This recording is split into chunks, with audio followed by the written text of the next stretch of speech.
मोटो G54 15,000 rupees में optical image stabilization आने वाले सेल में 13,000 रुपीज़ का मिलने वाला है। इस प्राइस रेंज में कैमरास कैसा है, सारे लाइटनिंग कंडीशंस में मोटो G54 का कैमरा सैंपल्स OIS काम करता है या नहीं, एंड इसे नेक्स्ट लेवल पे कैसे ले जा सकते हैं यूजिंग Gcam, सब कुछ एक वीडियो में पूरा देखना शुरू करते हैं। Camera application easy and functional. Motorola आप सभी के फीडबैक्स को सीरियसली ले रहा है। सामने ही लेंस स्विच करने का option, main, ultra wide, macro, screen swipe down करके लाइव फोटोज एनेबल कर सकते हो आईफोन्स की तरह। प्रो मोड एक्सपर्ट्स के लिए, नाइट मोड रात के लिए। बाकी मोर ऑप्शन में जाके डुअल कैप्चर, स्पॉट कलर जैसे इंटरेस्टिंग फीचर्स एक्सप्लोर कर सकते हो। बाकी सेटिंग्स में कुछ AI फीचर्स मिल जाता है, इंटरेस्टिंग लगा जरूर चेकआउट करना। 50 मेगापिक्सल मोड को एनेबल कर सकते हो। Overall well designed application. आपको लगेगा कि रियलमी का फोन तो नहीं पकड़ा दिया इन्होंने गलती से। ग्रीन्स एंड रेड्स पॉप होकर दिखते हैं। रियलमी, ओप्पो, वीवो जितना नहीं अभी तक, बट पहले मोटोरोला काफ़ी न्यूट्रल पिक्स लेने की कोशिश करता था, जो आप में से 90% लोगों को पसंद नहीं आता था।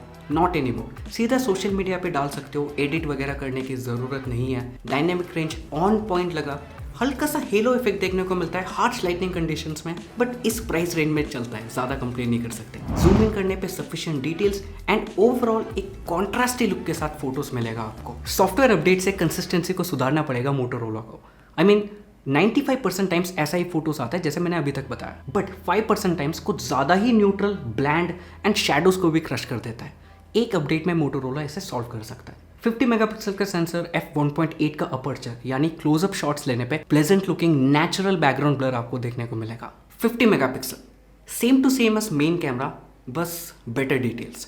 कंप्लेन ये है कि डिटेल ज़्यादा हो सकता था। क्रॉप इन करके रीफ्रेम वगैरह कर सकते हो, उसमें कोई इशू नहीं है, बट वो 50 मेगापिक्सल वाला डिटेल्स मिसिंग है। थैंकफुली इस मोड में जीरो शटर लैग जो बाकी फोन्स में देखने को मिलता है। Overall average, nothing special. Sufficient details है, बट 50 मेगापिक्सल मोड को जस्टिफाई नहीं करता। ज़्यादा जूम इन करने पे एक आर्टिफिशियल ओवर प्रोसेस लुक मिलता है। 8 मेगापिक्सल का अल्ट्रा वाइड सेंसर मिल जाता है विद ऑटो फोकस, सो या ये मैक्रो फोटोज भी ले सकता है, जिसका सैंपल्स मैं आगे दिखाऊंगा। एजेस में नोटिसेबल फ्रिंजिंग देखने को मिलेगा, मे बी बिकॉज बाकी अल्ट्रा वाइड्स के कंपैरिजन में इसका फील्ड ऑफ व्यू सच में बहुत वाइड है। ये एक प्रो भी है, कॉन भी है। डायनेमिक रेंज हल्का सा इंप्रूव हो सकता है, बट प्रॉपर लाइटनिंग कंडीशन में यूजेबल अल्ट्रा वाइड फोटोज ले सकते हो। कलर्स मेन कैमरा जैसा ही है, ज़्यादा डिफरेंस नहीं मिलेगा main to ultra wide switch करने पे। एंड रात के लिए डेडिकेटेड नाइट मोड नहीं मिलता फॉर अल्ट्रा वाइड। स्टिल आप इंडोर्स पे भी अल्ट्रा वाइड शूट कर सकते हो, एंड वो भी यूजेबल क्योंकि बढ़िया प्रोसेसिंग करता है। 16 मेगापिक्सल का सेल्फी कैमरा। ब्यूटीफाइड डिसेबल कर दोगे तो डिटेल सेल्फीज ले सकते हो, बट मुझे पता है कि आप सबको ब्यूटीफाइड या फोटोशॉप सेल्फीज ज़्यादा पसंद आता है, so yes, by default beautify mode on है एंड आप यूज़ कर सकते हो। प्रोफाइल पिक चाहे जितना भी एडिट कर लो, कभी ना कभी तो आमने सामने मिलना है ना, तब क्या करोगे। लाइट कंट्रोल, स्किन टोन्स, ये सब बढ़िया लगा। एंड मैं तो सजेस्ट करूंगा कि पोर्ट्रेट मोड ज़्यादा प्रेफर करना नॉर्मल मोड के कंपैरिजन में, क्योंकि परफेक्ट एज डिटेक्शन। एंड मैं तो कैप भी पहनता हूँ, फिर भी एज का कटआउट ऑन पॉइंट। इंडोर में भी जब तक डिसेंट लाइटनिंग कंडीशन है, सुपर्ब सेल्फी ले सकते हो।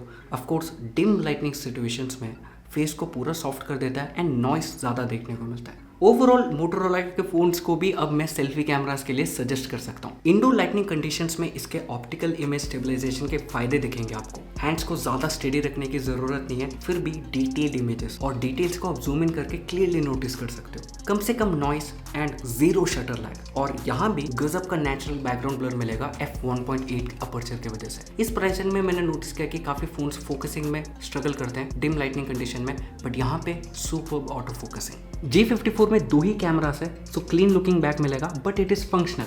अल्ट्रा वाइड भी ले सकते हो एंड डेडिकेटेड मैक्रो मोड भी मिल जाता है। ठीक है, यूजेबल है। ज़्यादा लाइट मांगता है, बट इस प्राइस रेंज में सभी के एक जैसा हाल है, सो कंप्लेन करने को कुछ नहीं है। And it is one of the better macro cameras in this price segment. और जैसे मैं हमेशा कहता हूँ, मैक्रो गेम आपके क्रिएटिविटी पे डिपेंड है। अगर आप क्रिएटिव हो, बढ़िया मैक्रोस ले सकते हो, एंड प्लीज़ दिन में ही लेना, रात में ट्राई मत करना। ब्रोस, मैं चैनल पे regularly camera review videos upload करता रहता हूँ। ऐसे वीडियोस के लिए कभी कभी 200, 300, 400 फोटोज़ लेना पड़ता है। कभी फोटोज़ गलती से डिलीट भी हो जाती है, बट परेशान होने की जरूरत नहीं है। Thanks to this video sponsor FonePaw. Single click पे data recovery, link description box में है। फ्री टू डाउनलोड सॉफ्टवेयर है, काफ़ी फीचर्स भी फ्री टू यूज़ मिल जाता है, ज़रूर डाउनलोड करना। कोई भी फोटोज़, डॉक्यूमेंट्स रिकवर करने के लिए अपने एंड्रॉयड या आईफोन को पीसी से कनेक्ट करो, स्कैन बटन पे क्लिक करो, फिर एक प्रीव्यू दिखाएगा कि उसने क्या क्या रिकवर किया है। उसमें से आप सेलेक्ट कर सकते हो ताकि आपका स्टोरेज भी बचे, and then click on the recover button. 3 easy steps पे कोई भी रिकवर कर सकता है। इसका मेन हाईलाइट इसका clean and easy to use interface भी है, मतलब आपको एक्सपर्ट होने की ज़रूरत नहीं है, कोई भी रिकवर कर सकते हैं। सिर्फ इतना ही नहीं, Windows to iPhone, iPhone to Windows, photos, videos, music, file transfer single click पे। लिंक डिस्क्रिप्शन बॉक्स में ज़रूर चेकआउट करना and thanks to FonePaw for sponsoring this segment. Night में फिर से ऑप्टिकल इमेज स्टेबलाइजेशन अपना मैजिक दिखाएगा, बस थोड़ा सा कंसिस्टेंसी इशू यहाँ भी, जैसे हमने आउटडोर लाइटिंग कंडीशंस में नोटिस किया था, एंड इस बार 70-30 के रेशियो में, जैसे most of the photos are super detailed, noise free and pleasant looking, but at the same time some photos are बिल्कुल ही ब्लोन आउट। अच्छी बात यह है कि रात को दिन बना देने वाले फोटोज नहीं लेता ब्राइट करके, रात रात ही लगता है एंड अच्छा भी लगता है। केपेबल कैमरा सिस्टम है, बस इसका कंसिस्टेंसी सुधार दो। अगर 10 फोटो ले रहा हूँ तो 10 के 10 बढ़िया आना चाहिए, ऐसा नहीं कि 7 फोटोज बढ़िया आ रहे हैं, 3 फोटोज को बिल्कुल ही अलग तरीके से प्रोसेस कर रहा है। इसे अपडेट से इंप्रूव करना चाहिए। नाइट सेल्फीज के लिए स्क्रीन फ्लैश मिल जाता है, जिस पर पूरा स्क्रीन लाइट अप होकर आपको ब्राइटन अप करने की कोशिश करता है। बिल्कुल ही लो लाइटिंग कंडीशन में इसे यूज कर सकते हो, सॉफ्ट इमेज आता है बट स्टिल यूजेबल। बट मैं आपको नाइट मोड सेल्फी ज़्यादा सजेस्ट करूंगा, थोड़ा सा हैंड स्टेडी रखना पड़ेगा बट स्टिल डिटेल्स आपको ज़्यादा मिलता है। इस प्राइस रेंज में कंप्लेन करने के लिए ज़्यादा कुछ नहीं है, it is easily above average. Moto G54 1080p 30fps stabilisation on है एंड फोन के माइक्रोफोन से ऑडियो कैप्चर हो रहा है। अगर आप ट्राइपॉड वगैरह यूज करेंगे तो कुछ ऐसा मिलेगा, वैसे तो ये हैंडल शूट हुआ है। बगल में रोड है, हल्का फुल्का आवाज़ आ रही है तो नॉइस कैंसिलेशन का भी आइडिया लगेगा। स्टेबलाइजेशन 30 fps एंड 60 fps पे काम करता है एंड इट एक्चुअली वर्क्स, बस फ्लैगशिप लेवल एक्सपेक्ट मत करना। मेन कैमरा में सफिशिएंट डिटेल्स है, लाइट कंट्रोल बढ़िया है, डायनेमिक रेंज भी डिसेंट है for the most part, but कुछ क्लिप्स पे ना डिटेल्स आर्टिफिशियल लगता है जूम इन करने पे, हेवीली प्रोसेस्ड। 2-3 क्लिप्स पे मैंने फोकस हंटिंग का इशू भी नोटिस किया। क्लियरली बता दे रहा हूँ, मैंने बहुत सारे वीडियोस लिया जिसमें सिर्फ मैंने 2-3 क्लिप्स पे नोटिस किया था एंड इस क्लिप पे आप भी क्लियरली देख सकते हैं। कुछ नाइट वीडियो सैम्पल्स मैं आपके लिए दिखा देता हूँ, थोड़ा सा ब्राइट नाइट कंडीशंस बता सकते हैं and decent video.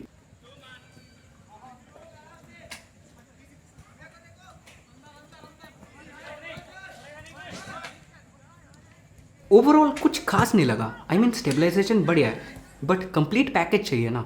Artificial sharpness, focus hunting, इन सब पे काम करना पड़ेगा मोटोरोला को एंड होपफुली अपडेट से ठीक करेंगे। वीडियोस का तो पता नहीं बट Gcam यूज़ करके फोटोज को इंप्रूव करने का कोशिश करते हैं। लिंक डिस्क्रिप्शन बॉक्स में मेनली पोर्ट्रेट मोड फोटोज, उसका एज डिटेक्शन एंड डिटेल्स के लिए मैं सजेस्ट करूँगा। हर एक Gcam वाले फोटो में ज़्यादा डिटेल्स देखने को मिलेगा मेन कैमरा के कंपेरिजन में, चाहे वो लो लाइटिंग हो या आउटडोर लाइटिंग कंडीशन हो। जूम इन करने पे जो डिटेल्स कभी कभी मिलता है दैट सरप्राइज में। ओवरऑल हाईली रिकमेंडेड मेरे हिसाब से। Finally A solid camera package from Motorola in budget, जिसका कलर सेंस आप सबको पसंद आएगा। ऑफ कोर्स इंप्रूवमेंट की ज़रूरत है, जैसा कुछ कंसिस्टेंसी इशू है जैसे मोटोरोला को सॉल्व करना चाहिए, बट आने वाले सेल में इसका प्राइस 13,000 या इन जनरल भी 15,000 प्राइस रेंज में ज़्यादा पॉइंट्स नहीं है कंप्लेन करने के लिए। एंड इसके सेल्फी कैमरा के ब्यूटिफिकेशन ऑफ करने के बाद भी हल्का फुल्का ब्यूटिफिकेशन, इन चीज़ों को देख के क्लियरली पता लग रहा है मोटोरोला जनरल कंज्यूमर्स की बातें सुन रहा है। ऐसे चीज़ें जो जनरल कंज्यूमर को ज़्यादा पसंद आता है, पॉपी कलर्स, इन सबको इसने यहाँ पे इंप्लीमेंट किया है। क्योंकि न्यूट्रल कलर साइंस जो है टेकीज को या फिर फोटोग्राफर्स जो लोग Gcam यूज़ करते हैं सिर्फ उन्हें पसंद आता है एंड हमारा पॉपुलेशन बहुत कम है। So overall A solid 7.99 out of 10, जिसे मोटोरोला अपडेट से और इंप्रूव कर सकता है। हल्का सा फोकस हंटिंग इशू, कंसिस्टेंसी वाला इशू जो 95% रियलमी टाइप फोटो लेता है, 5% टाइम हल्का सा मोटोरोला की पुरानी यादें आ जाता है इसे। अगर वो सब सॉल्व कर दें तो 15,000 रुपीज़ में इस कैमरा को I can recommend it on par with other Realme cameras as well, जो इस प्राइस रेंज में यूजुअली बढ़िया फोटोज़ लेते हैं, जैसे कि नार्जो 60X, ये सब। जल्दी मिलता हूँ मोटो G54 के real life battery test and full review के साथ। एंड हाँ, ऑफकोर्स मोटो H40 Neo के कवरेज के लिए भी बेल आइकन दबा देना। जल्दी मिलता हूँ। Thank you so much for watching, bye.